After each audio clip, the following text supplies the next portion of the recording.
जदि आपणकर प्रत्येक कार्य बाधा होउची किसी भी गोटे कार्य आपण हाथ में आसुना अभिलषित कार्य आपण करि पारु नाहंती हारी गले निजकू निराशा भितर ठेली देले किंतु मंत्र कौन तार शक्ति कौन आध्यात्मिकता कौन यदि जानवा को इच्छा अच्छी ताहले मु कहूथिबा मंत्रटी को करि देखंतु कार्य निश्चिंत सिद्धि हब मंत्रर पराकाष्ठा आपण जानि पारिबे। मंत्रटीए जप करने को हेले गुरुंकर परामर्श रही थाए किंतु मु साधारण रे किछि मंत्र आपन को कहूची किंतु श्रद्धा भक्ति विश्वासर सह करिवे नचेत फलवती हेबो नाही।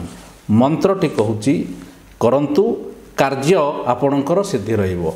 मंत्रटी कौन लेखि रखिबे और शुद्ध उच्चारण सह करिवे।